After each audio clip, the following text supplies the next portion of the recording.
about that race? It was hard not to think about Allie and the baby. Even like in the ready area, minutes before the race, I kept checking my phone just to see if I got a message, because the baby is literally due any day now. So just crazy time to be at a competition. Luckily, we're only 20 minutes away. So I went a 59:65 or 68. Honestly, very happy with that time. I didn't really have any sort of expectation time-wise coming into this, because we haven't swam long course in at least 2 months. It's kind of been weird training, just trying to prepare for long course without being able to do it. So, you know, that's good. Overall, it's been a really good day. It's just been nice to race again. Just being here, being in the racing atmosphere, I've been seeing a lot of guys make their Olympic trial cuts, some fast swimmers, and just being in this atmosphere again has made me really happy. I will also say I'm thoroughly impressed with the procedures in place and how they've been running everything. I'll go into that more into detail later on, but just kudos to USA Swimming. They've been doing a fantastic job with all the procedures. I'm racing the 200 breast tomorrow morning in like 13 hours from now or so, so I'm gonna go warm down. But anyway, 200 tomorrow.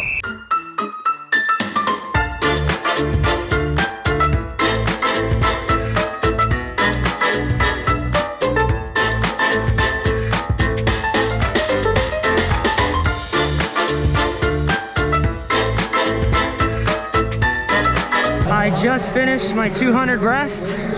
Pretty good swim overall. Could have been a little better, but overall, I'm pretty happy with that time right now. I just don't quite have enough rest to finish strong. Wasn't enough to have a good final 50. First 350 solid, 450 kind of fell apart a little bit and spun. And particularly my legs just faded. My legs are just not quite there yet. And sometimes that happens. Hey Marwan, everybody congratulate Marwan. He made his Olympic cut the other day. He's going to the Olympics for Egypt. Good job, we're so proud of you. Marwan's going to the Olympics.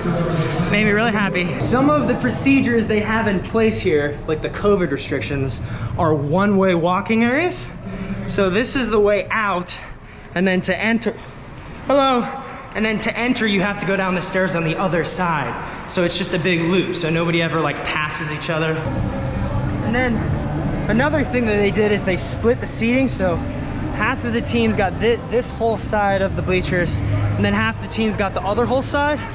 So everyone was like super spaced out. And then like another restriction is with your athlete pass that you get at like every meet, they gave us like a different color little band thingy that said that you'd got your temperature checked and that you'd done your little COVID form. Like I have not been in contact with anybody, you know, like all the procedural stuff. You have to have this thing on you everywhere you go just to get around. Obviously you have to wear a mask like everywhere you go. You have to wear a mask up until the point where you're about to get in the pool, and then you put it in your drawstring bag, and then immediately after you exit the water, whether it's for race or for warm-up, you have to put the mask on right away, which everybody was doing, and there were officials walking around politely making sure people were following the rules. But the big change was the drawstring bags. Upon check-in, everyone was given a US Open official drawstring bag. And this is like a standard size drawstring bag, maybe a little bit bigger. But the thing is, you're only allowed to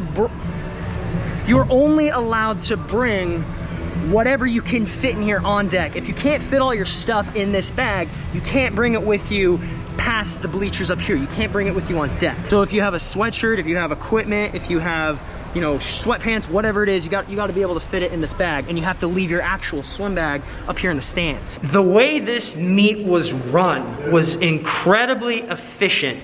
I didn't really think about it prior, like what it was gonna be like. They gave everybody time behind the blocks to like put all your stuff in your little drawstring bag, and because there were only a few heats, they really gave everybody time behind the blocks as if each heat was swimming a final, like the actual final of the event, which was very nice. Overall, I had a very good experience. If this is any indication of what the near future holds for competitions, whether it's US Nationals, Pro Series events, whatever here in the States, then I don't really have any like concerns because of how well it was run. I mean, they hired a company to come in and sterilize and use UV light to kill all the bacteria, to make sure that after every single session, this place was spotless and clean. I felt like the procedures were thorough, but not overwhelming and not intrusive. Yes, you have to wear a mask behind the blocks. Yes, you have to wear it around the pool deck, but overall, doesn't really change the experience of the meet itself.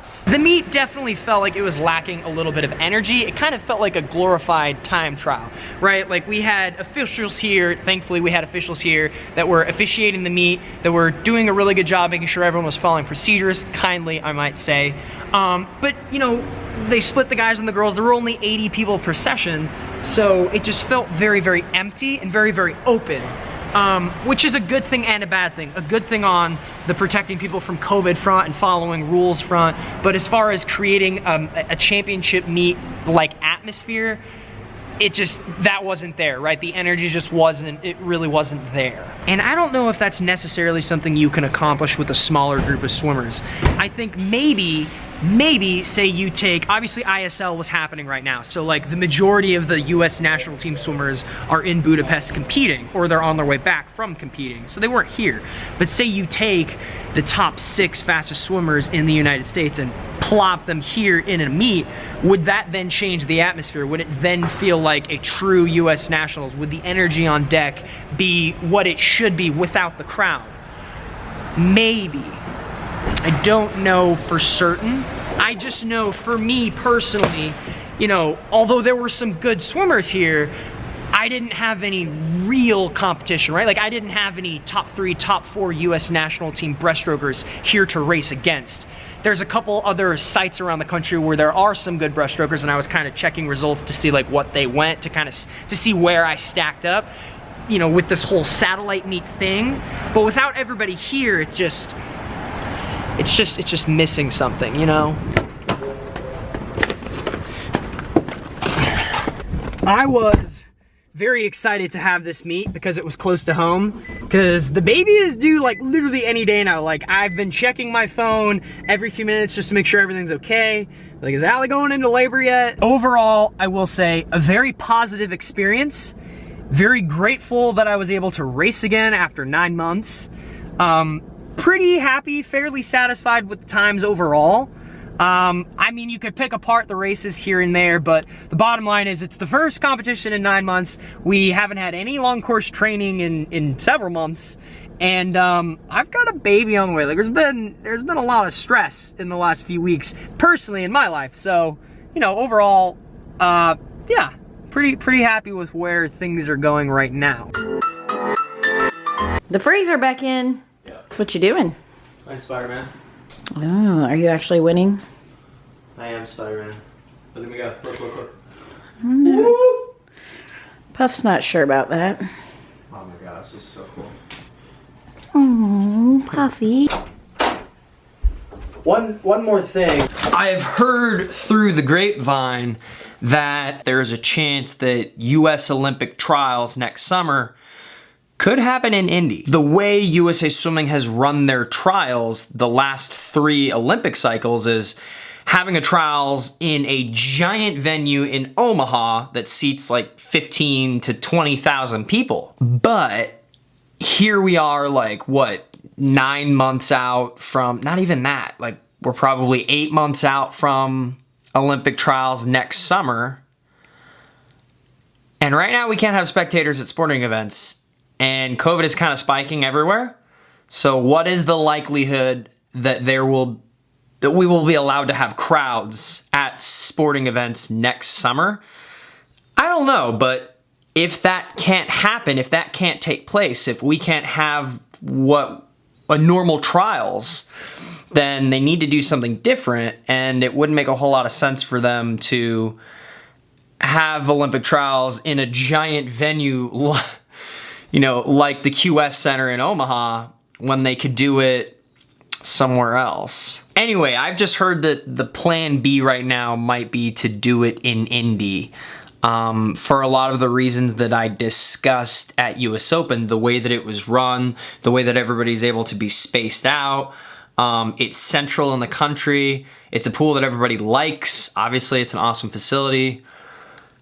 But then that raises like I have so many other questions, right? Like if we're not allowed, if we can't have a normal trials, then how are you gonna accommodate like the 1,500 Americans that are supposed to compete at trials? Like, are you gonna have a meet with 15, like Alan and I were talking about this morning. Are you gonna have a meet with 1,500 people? How do you do that?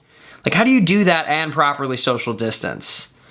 How do you do that even in a venue the size of the Nat, of the indie pool? I don't know. Anyway, these are just thoughts that are like just occurring in real time right now. I could do a whole video or a whole podcast discussing these kinds of things. I think I'm going to. I think we are gonna do that. I'll get somebody to do that with me. Anyway, I'm done rambling. That's it for this vlog. By the time you guys see this, there is a 95% chance that we will have already had our baby. So I'm really excited. Follow me on social media. We have merch available on the merch store. Check that out if you're interested. Please subscribe to my YouTube channel and share my videos with your friends.